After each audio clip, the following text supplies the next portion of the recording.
Hi, Aaron. You've been in Ireland now for a couple of days. How are you settling in here? It's been good. I've enjoyed it. Everybody's been nice to me, and haven't been, at night I get to walk around a little bit, but for the most part it's been just kind of sleeping, training, getting the weight down, and everything's good. Everybody's nice to me though. Obviously, Pedro is he's not Irish, but he's an Irish trained fighter and somewhat of a hometown favourite here. Obviously, training out of Ireland. What's the approach been? I suppose I know you've a few teammates and people obviously who've fought here before. I know the big reception that he's going to get. Is that a part of your preparation? I suppose preparing for maybe being the underdog in terms of the crowd reception. Yeah, I think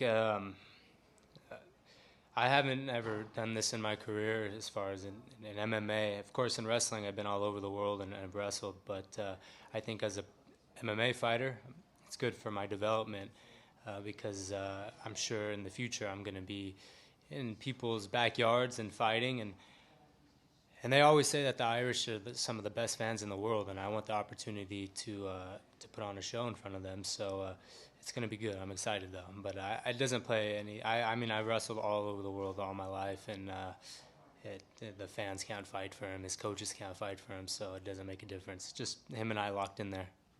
Obviously, you mentioned the word development there, and you're almost a case study for development in mixed martial arts. Maybe being thrown to the wolves a little bit early, but then coming on and becoming one of the top fighters in the world over your last few fights.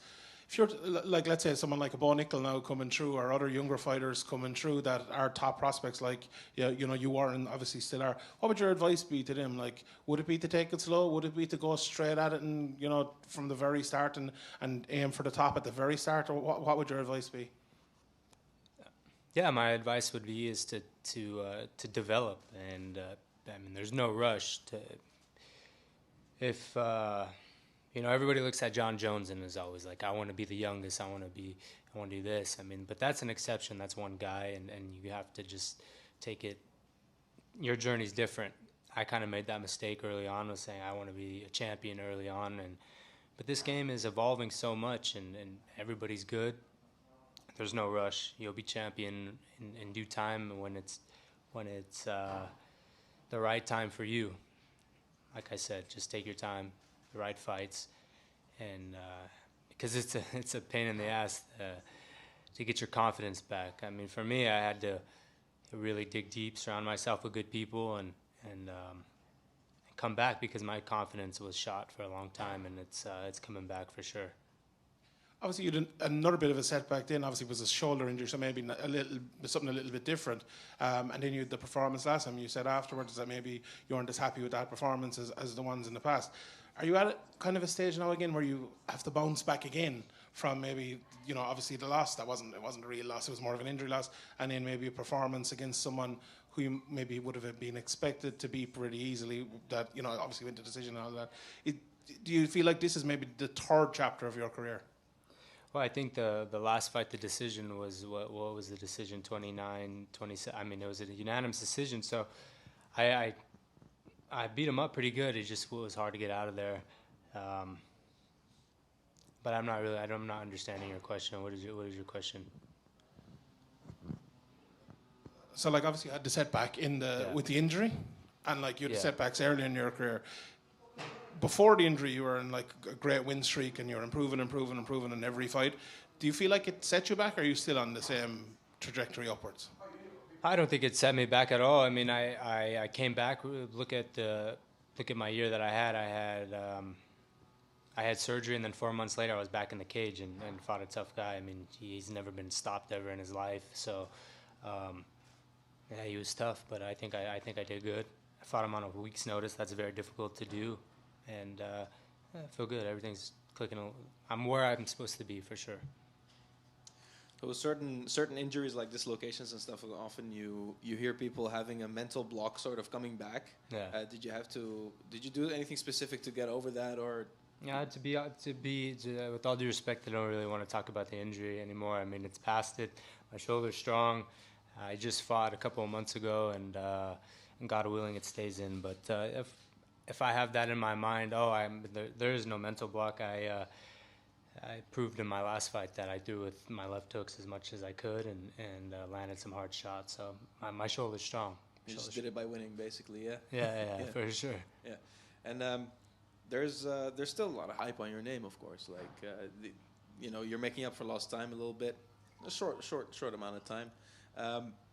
How do you not let that get to you, and you keep looking at every challenge one step at a time? I don't know. I don't even know how to really answer that question. I think where I'm at in my career is perfect. I've accepted all challenges in my fighting career, and I'm one fight away from fighting for a title. I'm not going to put emotional value on that. I just have to get through Pedro, and I think you guys are going to see a new Bellator champion very, very soon.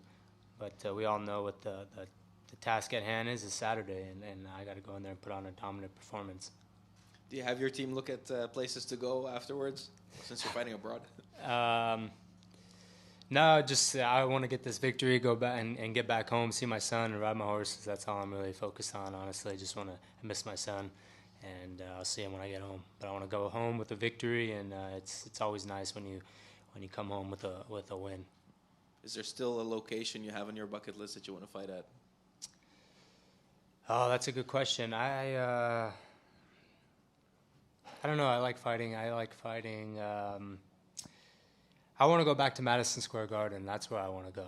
I'm 0-2 there, and I want to redeem myself and get a victory in Madison Square Garden. That's on my bucket list.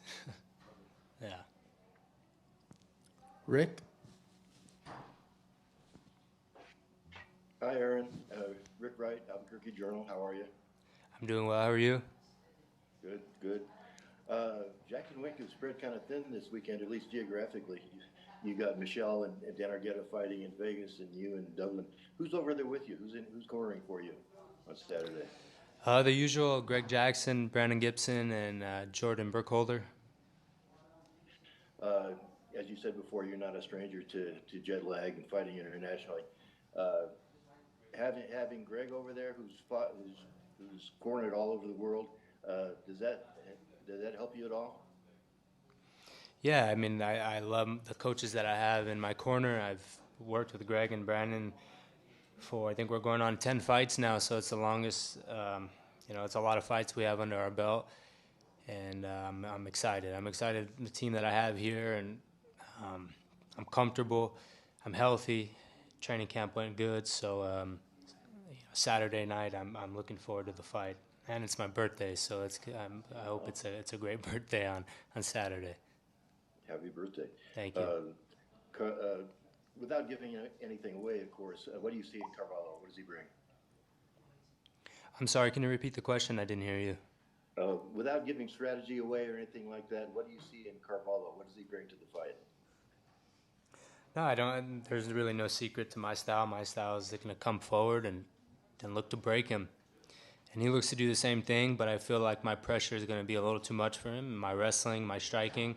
I don't think he's ever, faced Pitbull, who's a very strong puncher, but I think my punching is very dynamic. It comes from weird angles, and my punching to wrestling is the best in the world, I believe. So I think he's gonna have a rude awakening. But make no mistake, he's gonna have a strong arsenal that I'm sure he's gonna look to use. But we're ready for anything. All right, thanks, Aaron. Thanks. Patrick? Hey, Aaron. So it's your first time fighting in Europe in the MMA sense, but it's not your first time competing overseas. You've competed all over Belarus, Russia, Ukraine, Spain, and France. Were there any old tricks you remembered or used to adjust to the time difference for Dublin? For me, what works is when I got here at 10 a.m.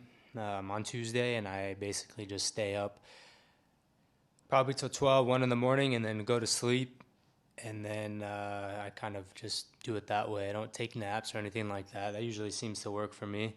Stay up as long as I can and get adjusted to the time. But I've wrestled all over the world, and I've flown in 2 days before and wrestled in a different country in the World Championships, and always done very, very well. So I don't really pay too much attention about jet lag and stuff like that. A fight is a fight, and whether I feel good or not, I got to go in there and win. That's not an option. So if I don't feel good on Saturday, then you know what? I don't care. I got to go in there and fight and make myself feel good. So I don't use that jet lag or anything like that as an excuse. It is what it is. Feel good on Saturday and fight. And Matt Burnell said a couple hours ago that he would be interested in an interim title with Pitbull being out. Would you be interested in such an idea? Who said that he would be interested in a interim title? Matt Burnell. I mean, of course, I want to fight the champion. I want to fight Patricio. That's who's the champion. And if that's not available, I believe that there should be an interim title because we don't want to hold this division up. There's too much talent here.